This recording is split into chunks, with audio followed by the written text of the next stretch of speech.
Hello and a warm welcome to our panel discussion today with the title From Cybersecurity to Cyber Resilience, Shifting Our Cyber Paradigm. My name is Petra Schütz from Divya and I will be your technical support of this session. Before I hand over to the speakers, a few small technical notes from my side. The webinar will be recorded, but don't worry, this doesn't apply to you. It's just a recording of the presenter's presentation and his and her audio feeds, which will be made available to you after the webinar if you want to watch it again or share with someone who could be interested in it. If you have a question or if you want to be part of the discussion, you can submit your questions or input through the Q&A tool at your control panel. Please use this opportunity at any time during the webinar, and don't worry, you will remain anonymous for the rest of the audience. If the questions can't be answered right away, they will be answered in the following Q&A session, or we will come back to you after the webinar. During the webinar, there will be a small poll that you can participate in. And due to a little bug, in some cases, your webinar window may freeze. If that's the case, just minimize and maximize again, and you should be able to transmit your answers. If you still have any questions about the process or certain functions during the webinar, you're welcome to ask these questions in the control panel as well. I'll do my very best to answer them directly. And that's it from my side, and I'm happy to hand over to Amy Smith.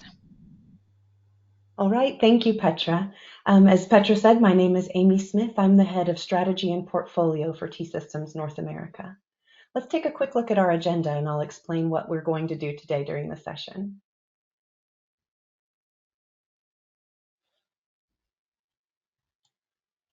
So we'll start out with a brief overview of who T-Systems is. If not all of you are familiar with our company, we'll tell you a little bit more about us, and then we'll get right into introductions of our panelists. We certainly want to greet them and find out a little bit more about them before we start our panel discussion. Following the panel discussion, we'll have about 10 or 15 minutes for open Q&A, and then we'll wrap up for today. So thanks for joining us, and let's go ahead and get started.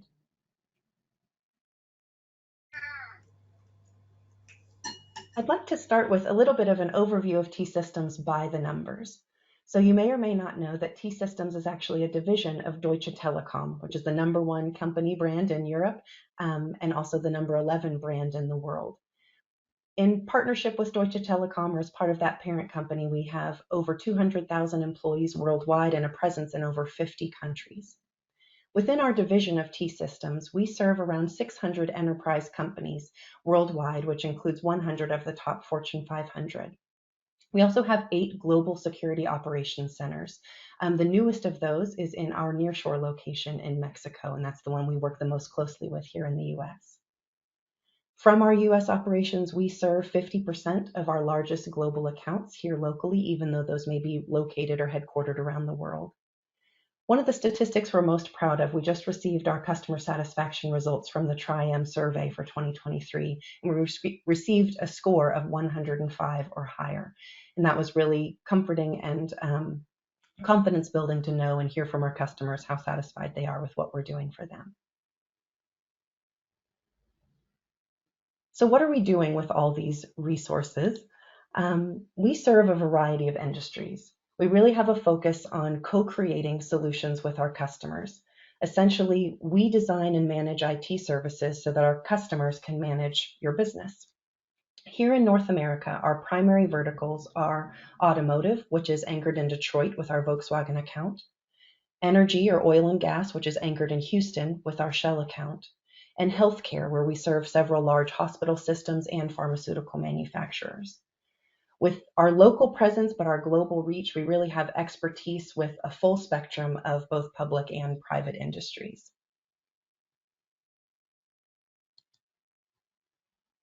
Security is really an integral part of T-Systems. You'll see on that laptop screen there an overview of our portfolio, which of course starts with advisory. I just mentioned our co-creation ambition with our customers.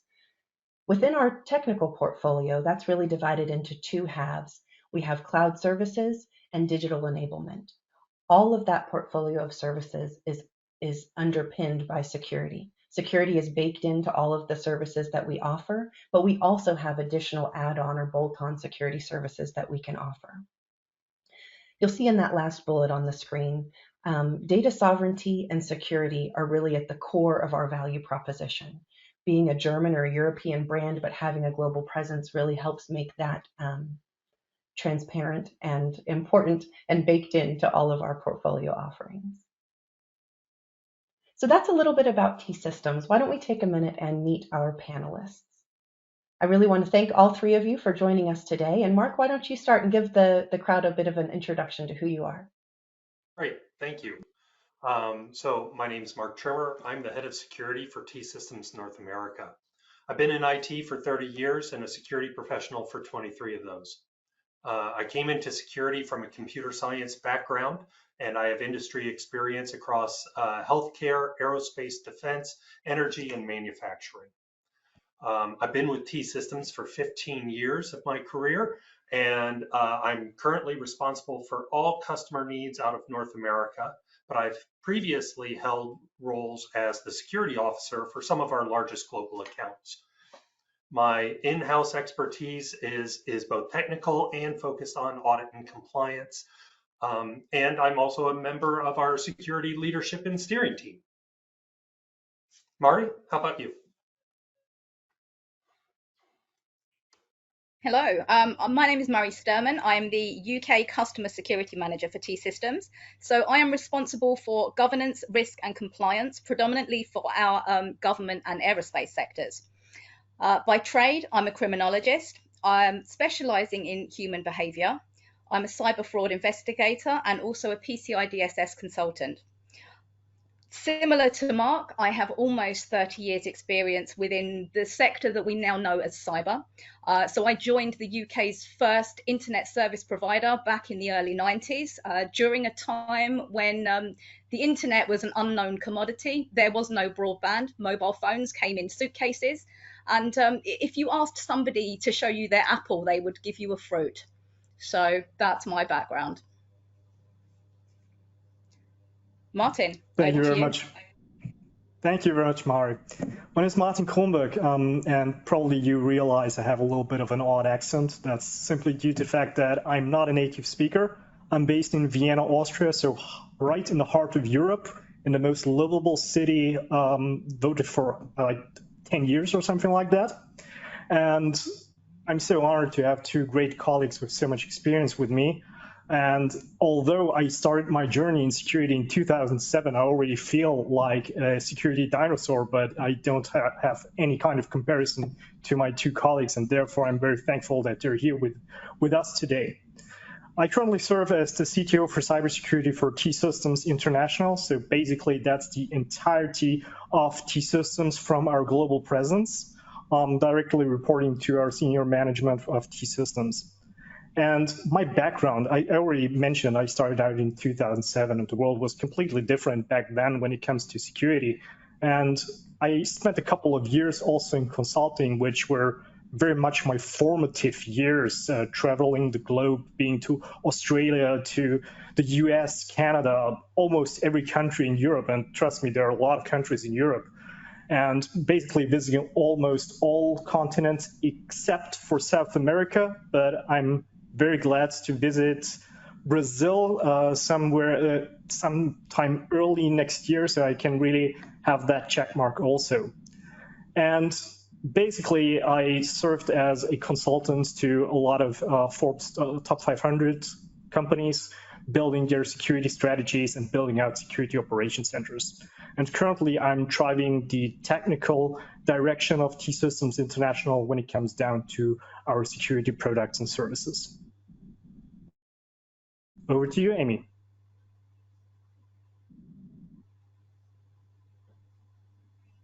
Amy, you seem to be on mute. Thank you. Can you hear me now? Yes, perfectly fine. All right, thank you. So one last look at our agenda. Who is T-Systems and introductions are now complete. Let's head straight into our panel discussion. So we've prepared a few questions for our panelists, and then we'll open up for Q&A and take the questions from the audience. But as Petra mentioned at the beginning, feel free to post any questions or comments into the Q&A tool throughout the discussion. So I thought we might start with a general one, really related to the title of our webinar today. How is the shift to digitization or the shift to the cloud making cybersecurity more important? How can we build some excitement around cybersecurity, and why is that so much more exciting today than maybe it was, or more important today as it was when you all started your careers? So Mari, why don't you go first? Ladies first. Fair enough, thank you. So yes, the world has changed, and the post-pandemic world that we are now in is a completely different place to, I think, where we thought it would be pre-pandemic. There was still reliance on non-digital technology. We still relied on security guards. We still relied on physical security, on perimeter security, on network security. Cloud was something everybody wanted to move towards, but it was still a nervous scenario. Do we trust moving all our data into this cloud that we have no control over, that we have no visibility of? I can't put my hands on something anymore. And there was still a nervousness. And then the world changed, and the pandemic forced us into a scenario we weren't necessarily prepared to enter at that point. Everybody started working from home. The reliance on technology became almost mandatory. Nobody entered an office anymore. Everything was Zoom calls, and you saw all across the internet all the jokes about people accidentally taking their laptop to the toilet when they were on a call, and that was real. And that's still true today. There are so many workforces that are almost resistant to going back into an office because they have become so used to the idea that they can work from home now. They've adapted themselves, and businesses to a degree have also adapted to that idea that we can operate a completely remote workforce. We have trusted them for 3 years to do their jobs in a complete isolated environment because they had to. But now, is it right to force them back into an office just because we want everybody to be friends again? We know we can do it, and it makes sense for the world to move in that direction, but technology has to move in that direction with it. I can talk to you around data privacy and, more importantly, around sovereignty, which I think you touched on briefly in the previous slide, but maybe we'll leave that to a slightly later question, and I can get into more depth about it. Let one of my colleagues have a view from their perspective.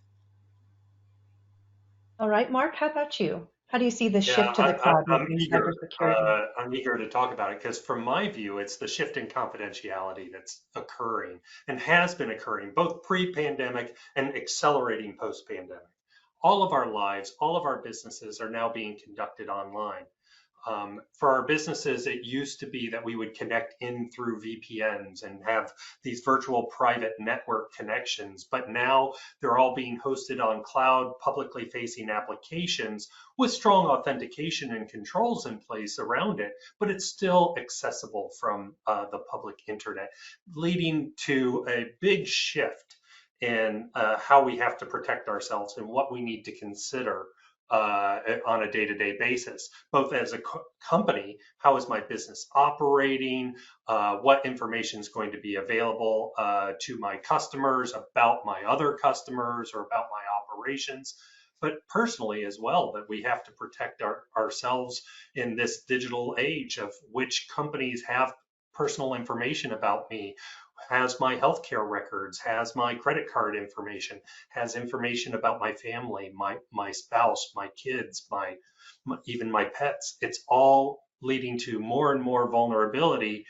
And we're seeing this happen with very detailed spear phishing using this confidential information. And spear phishing, as you all probably know, are targeted emails that are being used to deliver malicious code to your device to compromise your system behind a firewall, and that additional information is allowing it to occur easier and more rapidly than ever before. Martin? So Right. maybe let me take a little bit of a different angle. I think of it of, let's take society. My grandmother couldn't imagine nowadays accessing the internet. She really has a hard time grasping the concept. I myself have a little son, and I know that he will engage with the world, with information, in a completely different paradigm than when I grew up. It starts with school, and nowadays you have completely different methods on cheating in your exams than you had at my time, and completely different kind of methods than my grandmother or my parents had. And that kind of acceleration that was completely based on technology and first and foremost IT. And when I think of IT, I always say, folks, you cannot do IT without security, without any kind of privacy or any kind of sovereignty aspects. You really need to think about that as a big, complex topic. And therefore, I'm so eager to see where that drives us. There will be technology that, like my grandmother doesn't understand the internet, that I will not understand in the future. And so we need to really think about how can we integrate security in each and every piece of our thinking from a technology perspective, but also from a society perspective, because it needs also, and I'm so scared already how my son will be exposed to any kind of, interconnection with other peers, maybe some kind of bullying methods that didn't exist like 20 years ago.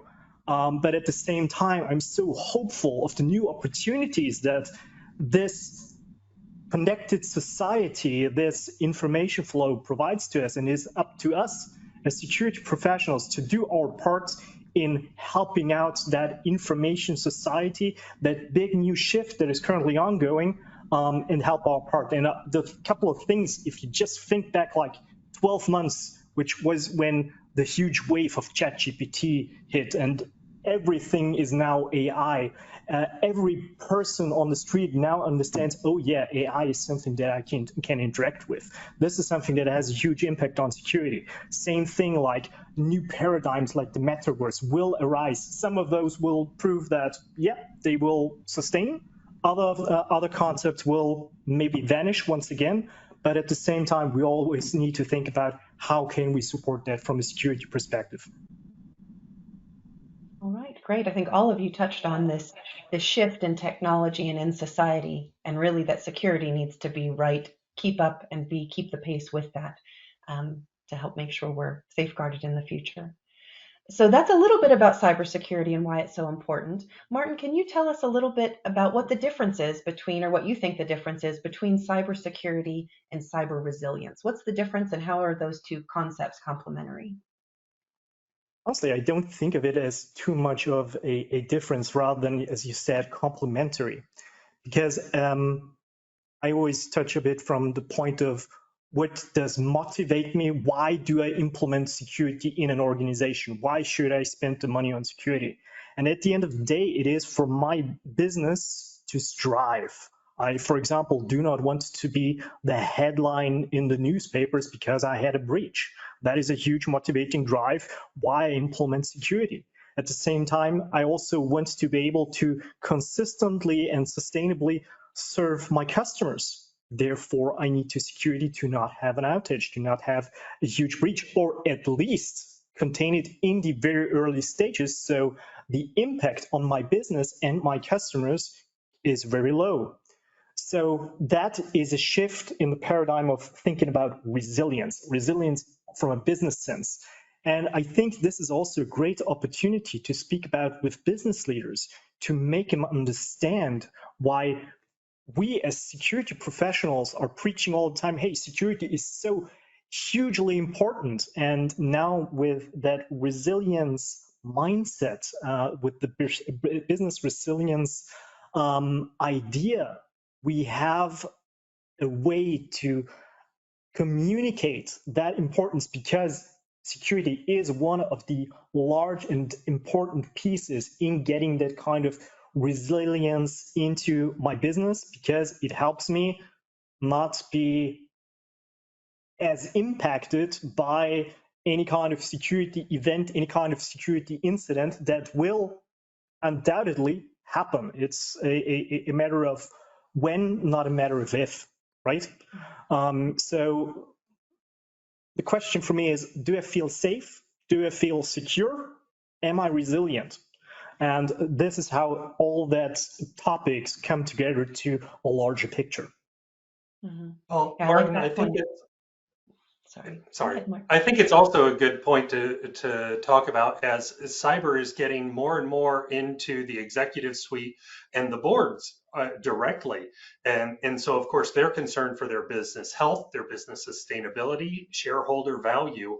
And so cyber resilience is making sure that cyber is not the cause of a significant business impact.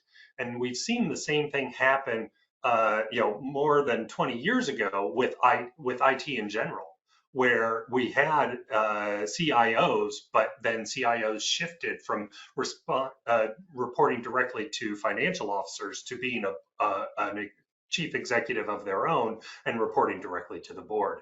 And the same thing is happening today with cyber. Yep, fully agreed. All right, thanks.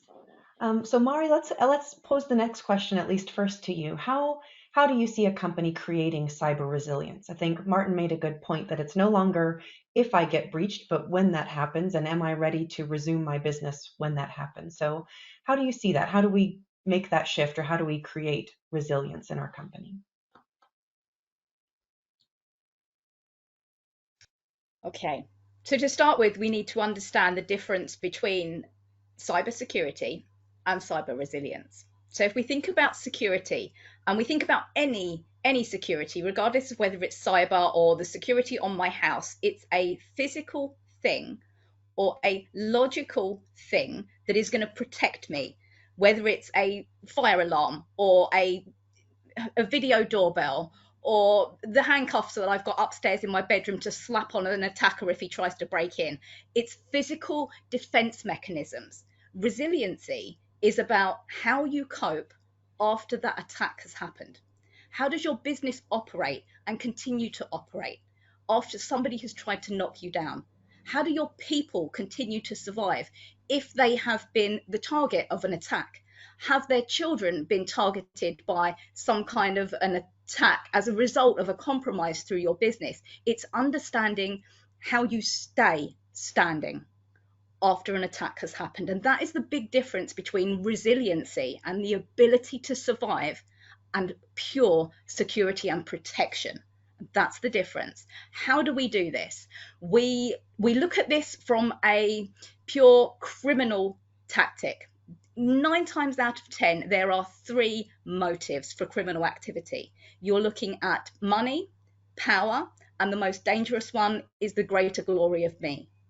So when we look at power, we're talking about, usually from a business perspective, you're looking at nation state attacks or corporate espionage. I am a huge multinational organization. My counterpart wants to infiltrate my business to understand what my core values are, what my protected information is. Somebody wants to try and steal that so they can become better than I am. That's your power element. Then you've got your money element. This is your hackers for hire on the dark web, or your ransomware groups that just want to take as much money as possible for as little effort as they can. And then you have the greater glory of me. They are the most dangerous of your 3 criminal kind of categories. They're the people that aren't doing this for power. They're not doing it for money. They are literally doing it because they can. So a perfect example, and I don't know if anybody remembers the Sony picture hack that happened a few years ago. That was purely based on somebody finding a loophole within Sony Pictures and they took them out. There was no motive behind it for money. There was no motive behind it for power. It was did Sony Pictures. And that was how they made their name. And that's the most dangerous because you can't counter that. But in reality, how do you prepare yourself? How do you become resilient? It's all about taking your core assets or the thing that makes your business important to either you or someone else and wrapping that in layers of protection. So we class this as defense in depth. It's an old school military technique where you have your key asset in the center and you put your everything on your outside edges, and the harder you make it for the people on the outside to get to that core asset in the inside, the harder they either try to attack and then give up, or they don't attempt because they know it's going to not be worth it.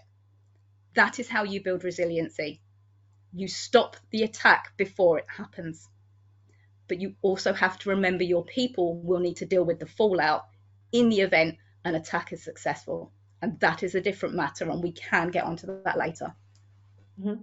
Sure. I'm going to hand over to Mark for a minute and see. Mark, do you have something to add, maybe more some of those tactics that Mari was just alluding I think it comes down to the practical and the theoretical that Mari's talking about. Absolutely, we need to understand, but then as we implement that, we need to step through a standard methodology. And so focusing on your strategy, what is most important to you? How are you going to respond to those kinds of events? Understand and be open-eyed about the type of events that can happen and make sure you have a plan. Then once you do that, you always need to check that you know how your organization is going to operate. And so T-Systems normally suggest doing tabletop exercises with customers where we can talk it through and create different scenarios that will test that strategy, not only at a point level, do I have a strategy for ransomware, but under stress? Can we handle ransomware under a maximum business load, or get two cybersecurity events happening or multiple forms of malware coming in at the same time, operating under stress? Number three is we want to make sure that the approach has the goal to approximate the current level of productivity that you have today. Any loss of productivity, outward facing planning, supply chain kinds of activities can have an overall business effect. So you just need to make sure that your approach is addressing each one of those. And then it's more generalized. You want to make sure that you have the security culture to be able to handle it.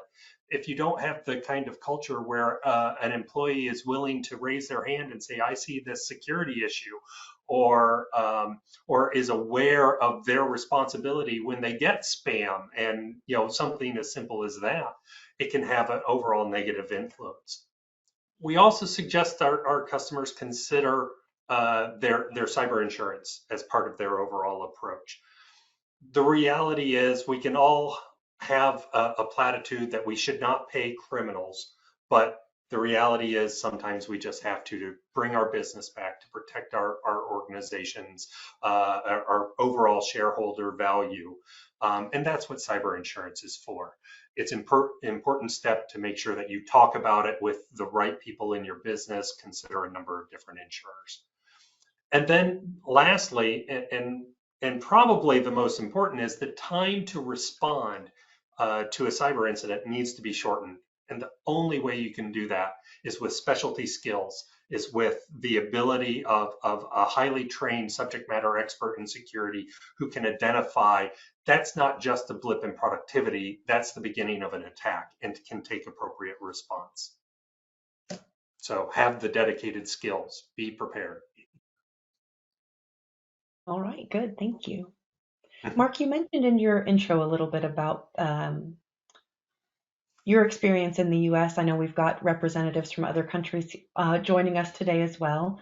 I'm curious about compliance regulations. You mentioned that there, is more of a board impact now and how that's progressed for the IT role in companies. But I'm curious what you think about how compliance regulations related to cybersecurity are really changing businesses' need for cyber resilience.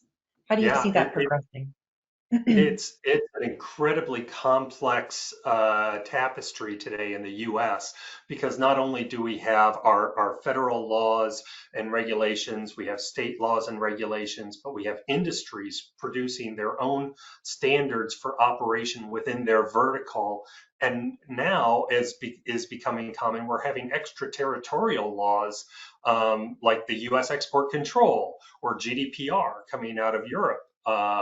These kinds of laws also complicate. In the US alone, what do we have? I think we're up to 13 different privacy laws without the 50 states, and it depends upon the residency of the person, not where it's operating. it's crazy kind of complexity. And just to make matters worse from that, the SEC is now coming into it for our publicly traded companies.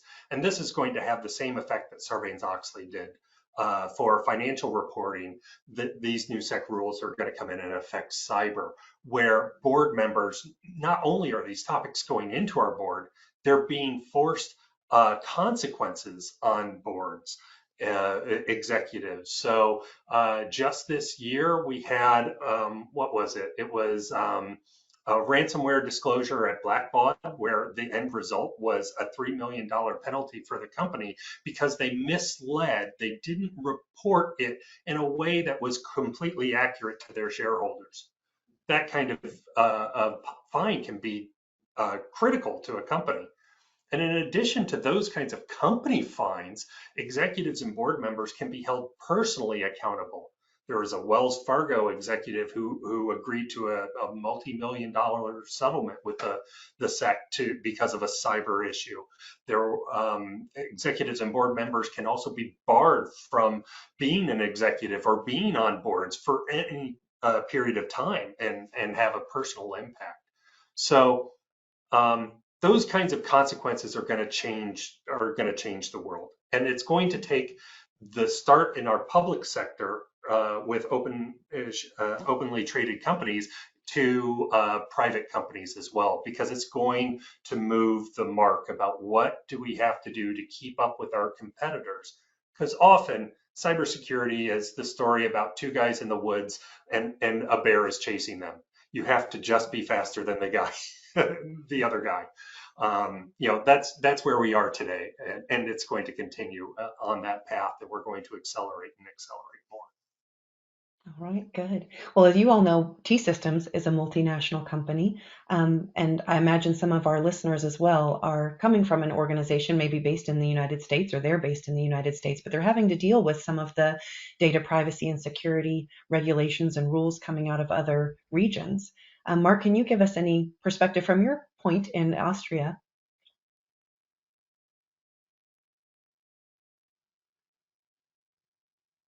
So Austria is right in the heart of Europe. So basically we're surrounded by a lot of different countries. We're one of the smaller ones, to be honest. But in a lot of cases, we're quite close to Germany from a mindset, also language perspective. So I speak German, although I'm Austrian, with a weird dialect, but that's another story. But the thing is, a lot of the initiatives from a compliance perspective are over here driven by a lot of the privacy aspects. So people over here always like to throw in privacy and security in the same bucket, although that's very debatable if that makes sense. To me personally, it doesn't. Because sometimes you have a conflict of interest. On one hand, from a privacy perspective, you don't want to have any kind of information, get rid of information as soon as possible because it might get exposed. From a security perspective, I want to have as much information as possible to be able to investigate and take action on something. So there's a little bit of a conflict of interest there. But be mindful, in the German language, and that's kind of funny, security is applicable to both data privacy and to cybersecurity. So it's the same term in German. And that's where probably a lot of confusion comes from. One fellow country member, one of my fellow citizens, Max Schrems, was basically pivotal in a lot of the European legislation. There is the Schrems II kind of thing, which led to a lot of improvements and a lot of changes to GDPR. GDPR being the main regulation in the European Union driving data privacy, and now coming over to the US because of how it is worded. So a lot of the US companies still have to deal with GDPR because they probably have European employees or serve European customers. So that creates a lot of that complexity that Mark was talking about. And then at the same time, we also have very security-specific laws, regulations, and compliance requirements. One of the main ones currently being NIS or NIS2, which is talking about a lot of critical infrastructure and kind of taking security to the broader industries and how to implement that appropriately. And you can definitely see a mind shift here, because now organizations are getting a little bit nervous because they need to comply to that. There is not a lot of precedence yet on how that is really executed to a certain extent, but at the same time, you're still applicable to it. And we're also helping organizations trying to understand, hey, what are my requirements? What are the best ways to implement that? And yes, I definitely do expect that there will be more regulation in the future, simply due to some black sheeps not doing their homework appropriately, and then someone needing to take action to make sure they're doing the homework appropriately. But probably Mari can also reflect a little bit about also the relation of the UK to that whole construct, and also the UK often being a little bit of a liaison to the US and how that all interlinks with each other.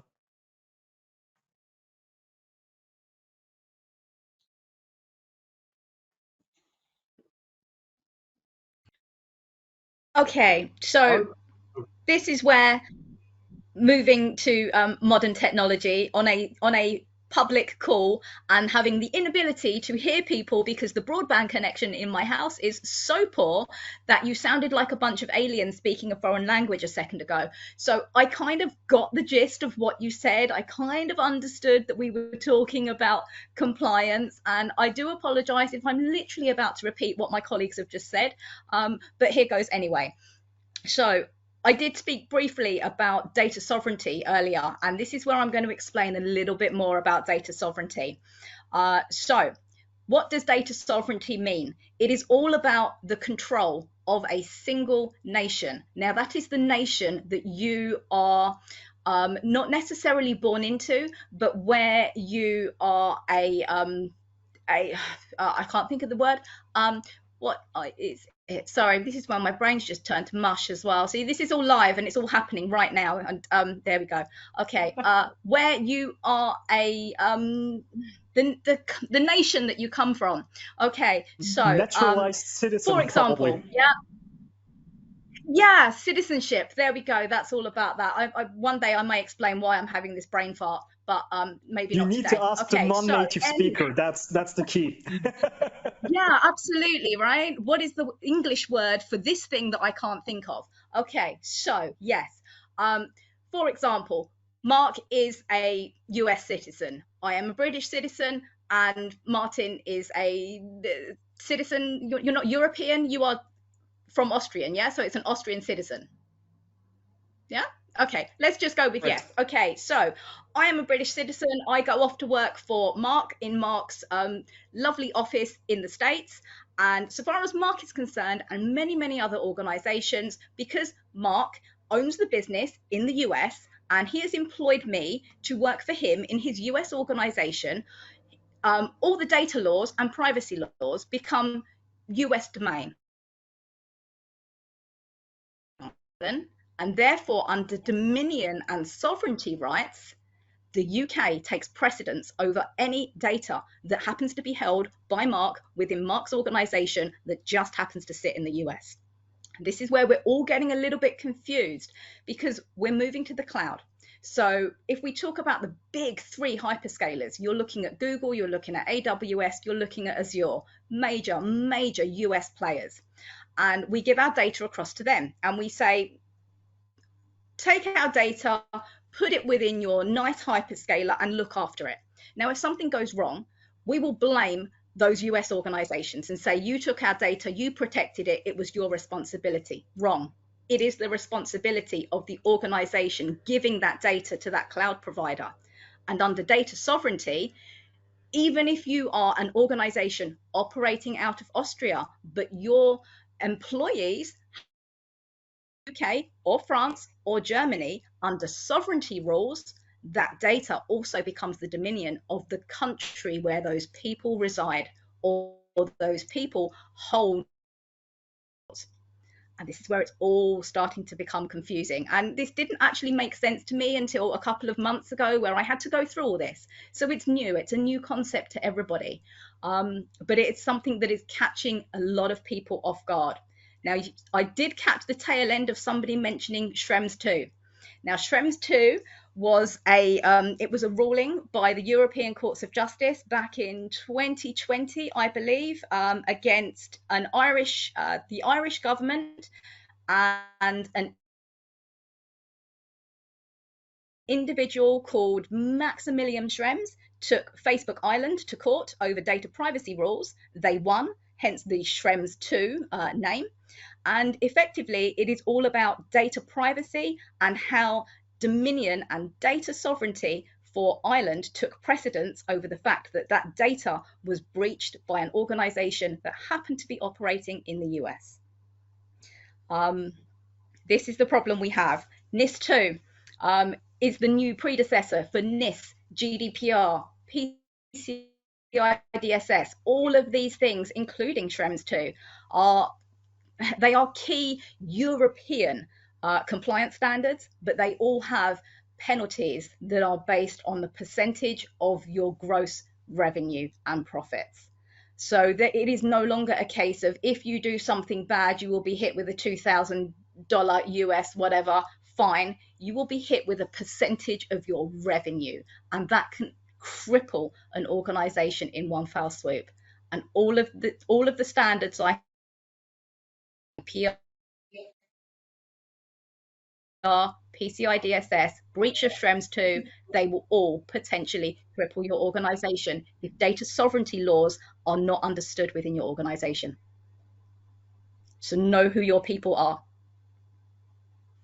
All right, that's a good lead in, Mari, actually to our last question that I wanted to bring up. If you watch the news at all, you know there's a lot of geopolitical unrest.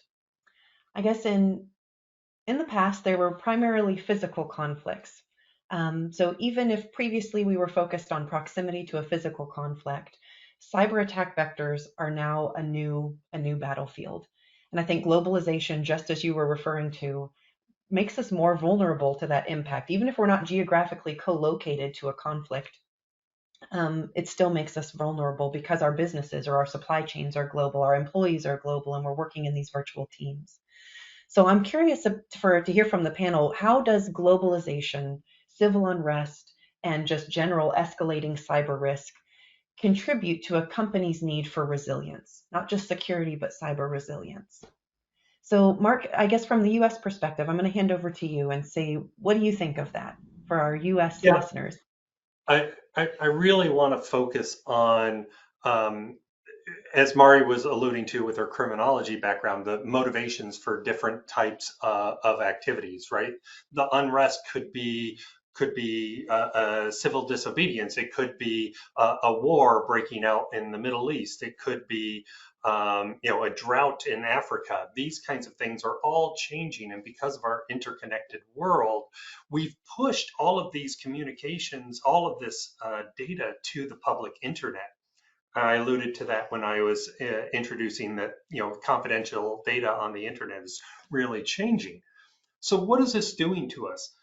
A lot of the companies that we're dealing with on a day-by-day basis here in the US are looking at ways to better isolate themselves from the risk of a possible splinter net where the internet breaks into fractions and is being controlled by that nation state threat actor.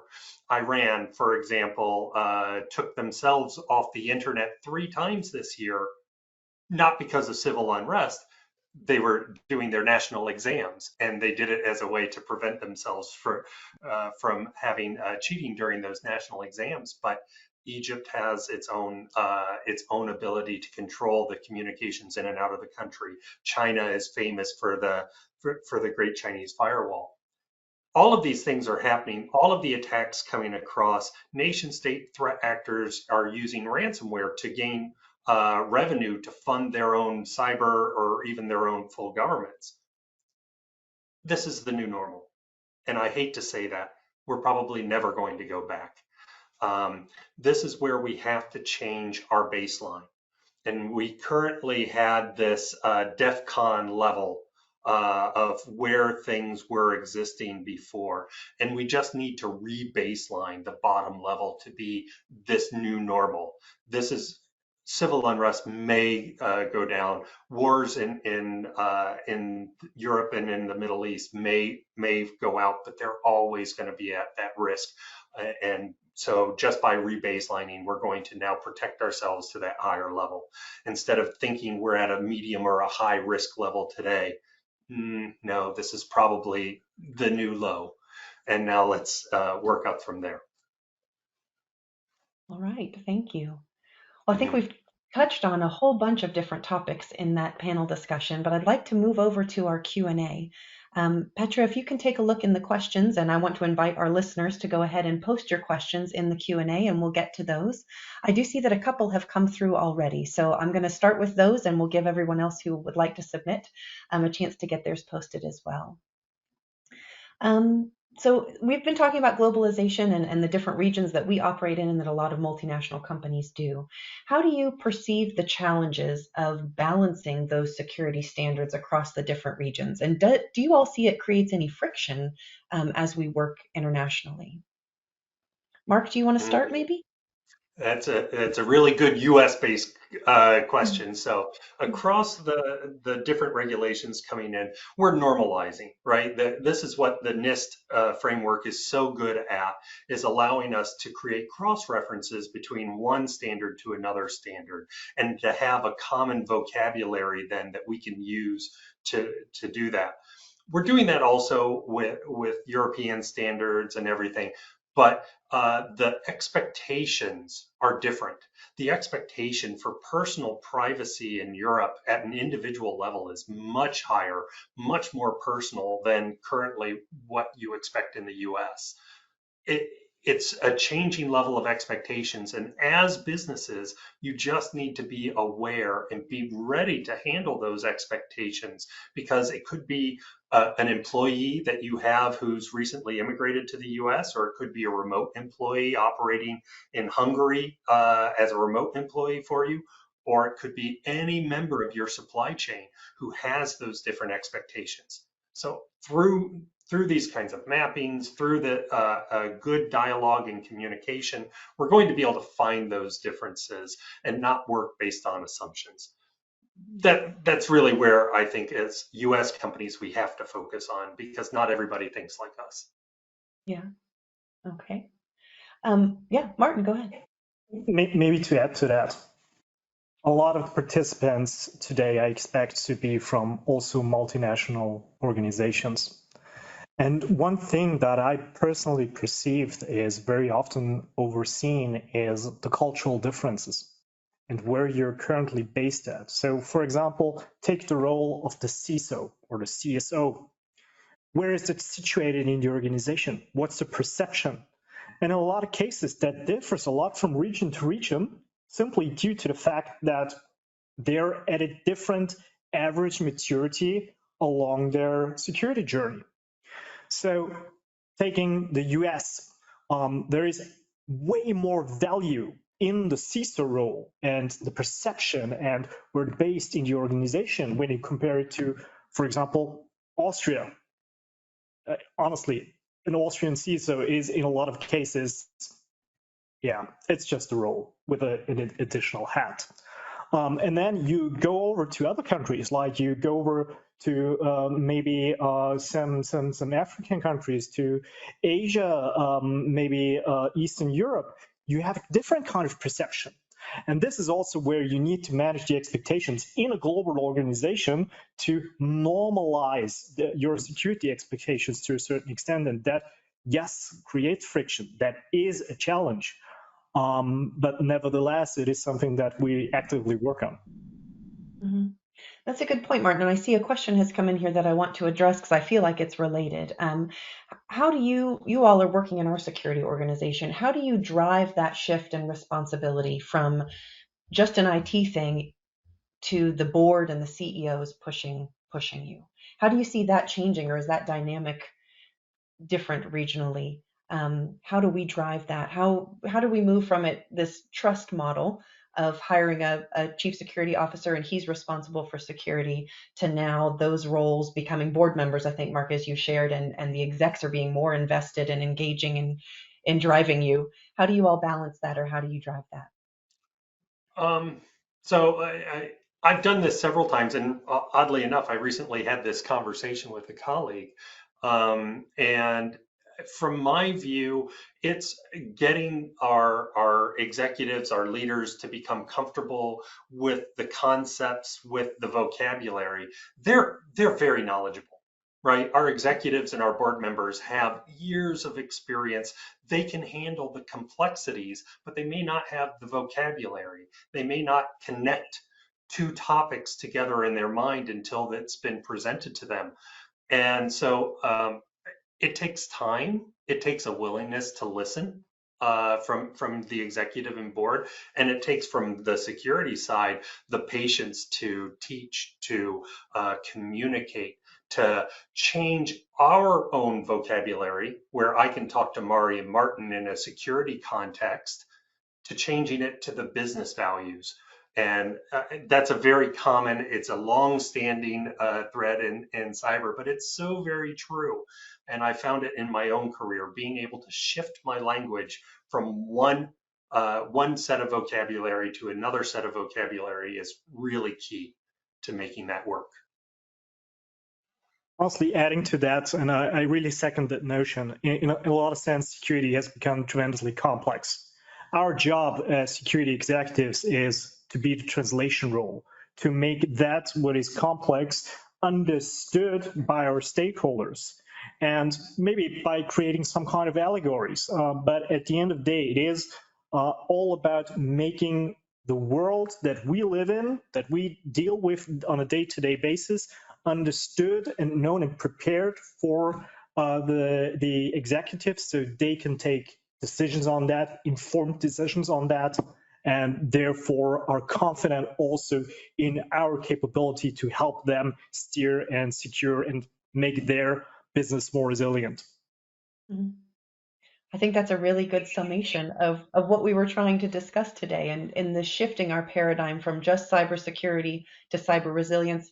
Maybe change of vocabulary, Mark, as you highlighted, is the key there, and getting that into a business value type language is really helping connect that. Okay. Now that we've addressed some of your questions, I'm mindful of the time. I do want to let our participants know that we have a question for you. So Petra, I would ask if you could open our poll. Today we've talked about sort of the difference, or that shift from cybersecurity to cyber resilience. And I'm curious to know, based on that understanding, we'd like to hear from the audience, where on the spectrum do you consider your company today, or do you consider you in your role today? Do you feel like you're more focused on cybersecurity or more focused on cyber resilience? So I want to give everyone just a moment to consider the question, and then in a few seconds, Petra, if you will share the results. So we've got a few responses coming in. And honestly, all that is a journey. So you will not make such a paradigm shift, such a mind shift in a day. And to me, it all starts to a certain extent with the informed decision and the common understanding that we want to go the resilience route.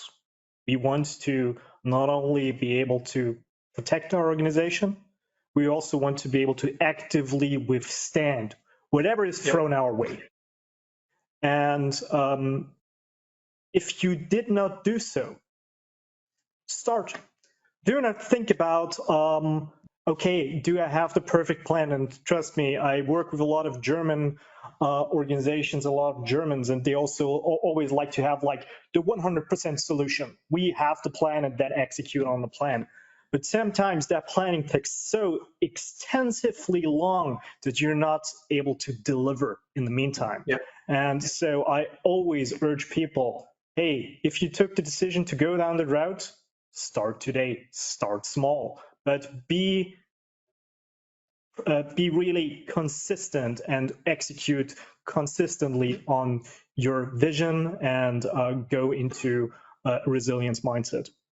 Sorry for hijacking the poll. Just some a good food example for is thought. to use current real world activities and translate that back into your messaging, into the concepts you've already communicated. How did this particular event, a disaster recovery event, or a single employee getting a ransomware letter in email, how does that relate to your readiness and for resilience? It's that communication and making it practical. All right. Well, thanks for the comments, guys. I see that Petra has shared the results of our poll, so I think it's really interesting. We have quite the gamut here to see where people sit today. I think before we close out our discussion today, I'd like to ask the panelists one more thing. As we saw in those results, not everyone feels like their company is fully focused on cyber resilience yet, though the responses were more swayed that direction than I even anticipated them being. So that was really good news. So I'd like to kind of do a round robin to close us out and ask each of you, what is your top recommendation for what companies could do to become more cyber resilient, to move along that spectrum a little further to the right? What could they start today? So I'm going to ask Mari if you'll go first. Absolutely. Okay, so people are your weakest link. They are also your greatest asset. And as I've said many times to many people, until we all get replaced by robots and AI, people are always going to be needed in order to operate your business. But people are not perfect. And you can have the best laid plans in the world. And we all know what the old saying is about best laid plans. Unless you test them, like Mark said in a previous statement, things will get stagnant. Ironically, I'm running a fire drill tomorrow with another client who literally suffered from a ransomware attack recently, put their plans into action in a real life scenario and realized actually half of the people who were in their crisis management team didn't know what to do in the event of that crisis. So now we're running a drill tomorrow in a contained environment with literally board level all the way down to, you know, the ITIL guys running the calls. So that everybody can remember, what do you actually do in the event the world collapses around you? Because in a crisis, people will forget.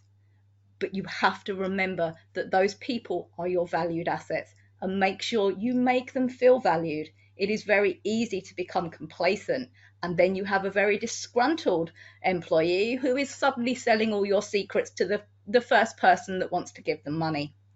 Make sure you remember who your key people are. All right, good, thank you. Martin, how about you? I think you already took my point discussing the poll, and that's basically get started. Have a strategy, make a conscious decision on executing the strategy, but don't get lost in planning all the time and start also executing. Perfect. All right, Mark, final word from you. Well, I agree with both people, right? That's exactly what I have to say. I like it so much, but I'll put in just the 2 cents that says to start. These tabletop exercises are great. They'll highlight your people, they'll show your weaknesses with people, and they'll give you the necessary information to start the communication with your boards, to start it with your executives, and to show we tried. This is what we're prepared for. This is our level of readiness, and we have gaps. And then that will give you the ability to develop your strategy and to work with the right people in your business to make it happen. Because it's not always cyber. Sometimes it's a strategy that involves your finance officer. Sometimes it's a strategy that's going to involve your supply chain manager or even a dock worker. Mm-hmm. All right, great. Thank you for that summation, and I hope everyone has enjoyed the panel discussion today. I do want to make one final call out to encourage everyone to connect. Feel free to connect with our panelists via LinkedIn. You can look up their profiles. I think they were shared in the invitation to the webinar today. You can also reach out to them, any of them, via our cybersecurity@tsystems.com email address, and we'll get in touch with you. We'd be happy to offer a 30-minute chat with one of our CTOs to better understand the specific situation in your business, or if you'd like to discuss anything that we covered today further. I want to thank each of our panelists, Martin and Mari and Mark, for your time today, and certainly all of our participants for joining us. Hope everyone has a great day. Thank you.